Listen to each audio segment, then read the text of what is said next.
Yo, what's up, you guys? I am back with another video. And yes, I know for those who've been following me, and I appreciate that you've been doing so, that I've been going off of YouTube for quite some time. And today's topic is about something that one could say that I have some experience in. Now, for those of you who don't know, my name is Terrence Reynolds. I am a software engineer living in Japan for 9 years. But previously, I was an English teacher teaching Japanese kids English in the countryside for approximately a year and a half. So what was it like being an ALT? And why would you do it in the first place? And most importantly, should you become an ALT if you want to move to Japan? If you guys are anything like me, you're probably asking yourself these questions. And I asked myself these same questions when I first visited Japan as a tourist 10 years ago. And I had this dream of one day living in Tokyo. And for those of you who don't know what an ALT is, an ALT is an assistant language teacher, aka an English teacher. And it is one of the most, if not the most popular way of moving to Japan and working here and becoming a resident. So what was it like being an English teacher? For me, it was about 2017 and 2018. I was living in Kochi, Japan, which is like this rural but not so rural city on the Shikoku Island that many Japanese people couldn't even point to in the map. To give you perspective of how unknown Kochi is, it's like naming a random city in North Dakota to like your European or Canadian friends. Like chances are you wouldn't even know it.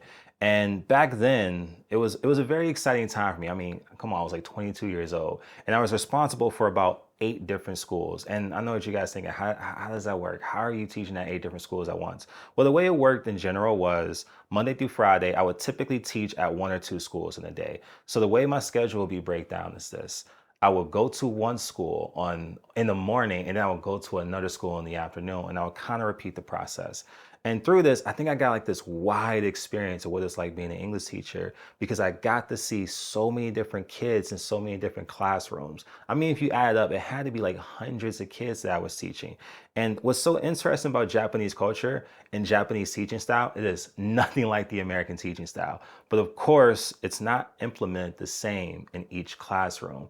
Each teacher kind of implements their culture differently, and how the kids react to it is pretty unique. I'm sure you can imagine this when you were in school, how when you went from elementary school to junior high school, or maybe for some people who's watching this video who switched schools in between that time period and saw like the differences of culture. It's kind of like that in Japan too, but it has this overarching feel overall. And I can honestly say that my time as an English teacher, it came with highs and lows. I tell you this, the best part about being an English teacher were the children and the cross-cultural experience that I received. It taught me so much about Japan, and it taught me so much about myself. And I can honestly, sincerely tell you that I probably learned more from those kids than I ever taught those kids when it comes to English. Now, with that being said, the business side of being an English teacher is the most frustrating part. And that is the thing that, in my personal opinion, spoils it for everybody. Now, I'm specifically talking about my experience as an ALT. And I want you guys to keep in mind that there's multiple types of English teaching roles here in Japan, and ALTs are one of them. And to be more specific, I'm talking about my experience at my company. Every company treats ALTs differently, but I think there's some common patterns that you can see all throughout English teaching companies, and many people experience this here as an English teacher here in Japan. Now, from my time as an ALT, I made about 2.4 million yen a year. And if I'm going off memory, I think that's about $19,000. I don't know the exact amount, but I'll be sure to leave it in the video. That's not as bad as maybe some of my American listeners would assume, because that is $19,000 and you cannot live off that by yourself living in America. But in Japan, it's doable, it's survivable. And I think companies know that. And that's one of the ways that they hook you. You see, during my experience as an ALT, I worked about 40 hours a week, but I was only paid for 28 hours. So how does that work? You see, my ALT company, my dispatch company is what they're also called. They will schedule me to be inside the classrooms from, I believe, 8:30 to about 4 o'clock, maybe a little bit past that, depending on the school. But you only get paid during the times that you're teaching the students. At least that was my contract. But that doesn't mean in between breaks or in between your downtime that you were encouraged to leave the school or leave, like, the teacher's office or whatever. So effectively, I would go to a classroom. I would teach for about an hour. I maybe have like a 10-minute break in between classes, or maybe my next class doesn't start until an hour later. And I would just sit in the teacher's room doing various assignments such as grading papers, interacting with students, answering their questions, or even in some cases, helping the students clean the classroom. I kid you not. During lunchtime, fun little fact, if you're an ALT in Japan, you're expected to clean the school with the kids. And so what does that mean? So after lunch, the kids will eat lunch, the kids will play for about, I don't know, 20 or 30 minutes, and then afterwards, they would clean the entire school for about 30 minutes, and they expect you to help out during that time period. And then also, in some cases, you're required to eat lunch with the kids, or at least strongly encouraged, because they would never say required, but they will imply it. You'll be strongly encouraged to eat lunch with the kids. So I never really got that break. So imagine this. You get to school about 9 o'clock. You teach several classes until about 11:45. You have that 15-minute break, and then you're going to eat with the kids, and then you're going to go play with the kids. From my company's perspective, that is my lunch break. But from my perspective, I am still actively engaging with the kids, and I don't actually have a break from work. Am I allowed to pull out my phone and start watching YouTube videos in front of the kids during the lunch break? Of course I'm not, because I am still being watched and I'm still being a representation of the company. And that's how they get you. You are working per se, but you're still representing the company. So you're not on clock, but you're still acting like it. And that sort of breaking of boundaries or molding this gray area is how they kind of exploit someone whose contract says 28 hours a week, but you end up working 40 hours. So now that I think about it, that wasn't the only issue as an English teacher that I had. Even after I would finish my time teaching and I would do my office hours until like 4 o'clock, I would still have a little bit of work to do even after the fact. And that required me to sometimes go back home, open up my laptop and create slides for the kids, print out activities, or even like cut up little decorations for any specialty lessons.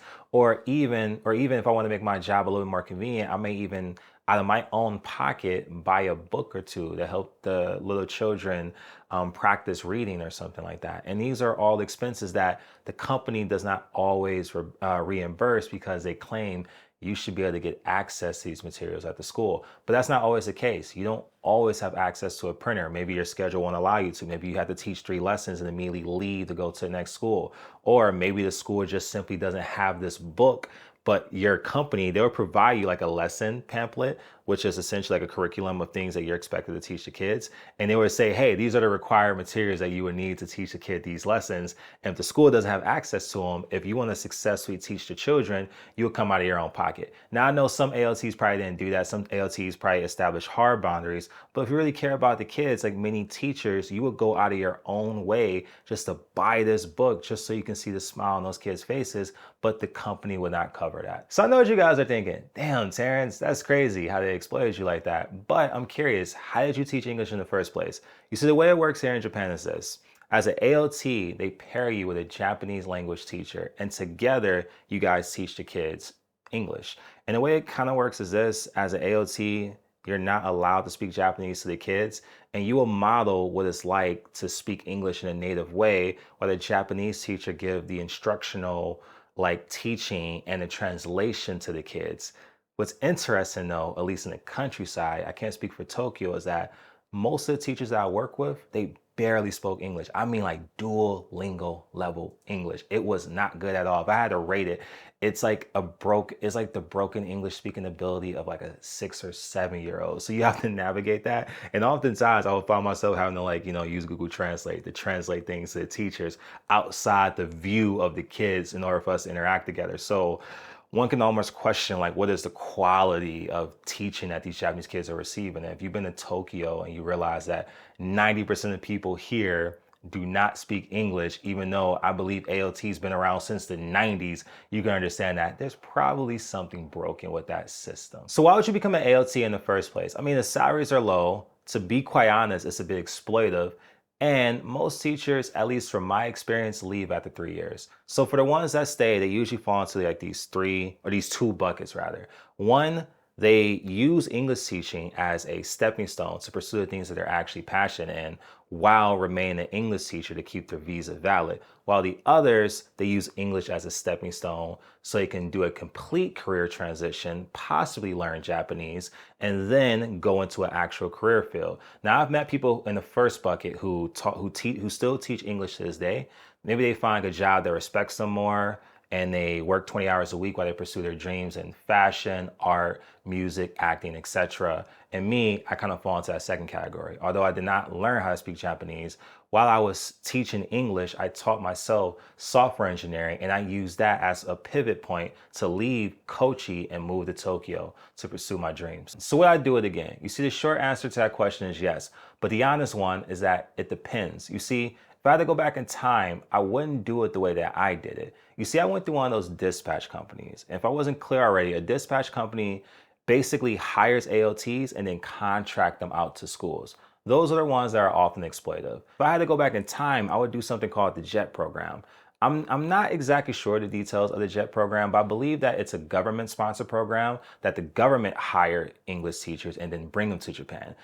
To do the JET program, you're only allowed to do it for about like 3 to 5 years. I think that's the max that you can do it. But the benefit of it is that they pay you an actual livable salary here in Japan. And they often pay for your housing or they give you subsidized housing. So I know many people who did the JET program when I was an English teacher who not only was able to live in Japan, but they were often able to pay off their student loans because they were saving so much money by not paying rent. Now, me making $19,000 a year as an ALT for the company I work for, I couldn't do it. I was broke and I was barely scraping by. And if you remember what I said earlier in the video about the ALTs in Kyoto going on strike, they're basically trying to get the wages and the benefits that the people in JET get. And that's the beauty of the JET program. So if you're thinking about being one of those people to come to Japan, this is my recommendation. Go the part-time route if you are willing to accept what it is and then use it as a stepping stone to pursue your dreams. But for those of you who may not have a dream or want something a little bit more stable, do the JET program for those 3 to 5 years. Use that time to figure out what you want to do in Japan, whether it's leave or pursue a career elsewhere here, anywhere around this country. So yeah, I hope I was able to answer all three of those questions. And for those of you who are curious about what I'm doing now, or for those who are already teaching English, but maybe you're looking for some inspiration for your transition out of it, check out the video I did about my journey on becoming a software engineer here in Japan. I hope that can help you and give you some ideas of what's possible here. But with that being said, I am back with another YouTube video, and I'm so happy to be back here on this platform sharing my ideas and thoughts. And if you watch this video so far, I want you to know that it means a lot. Thank you for your support. And if I can ask you for one favor, please make sure you subscribe,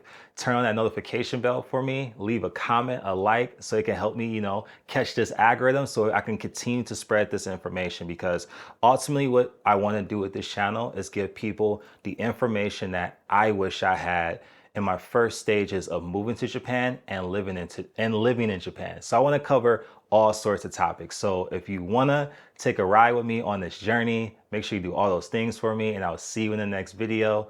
Peace.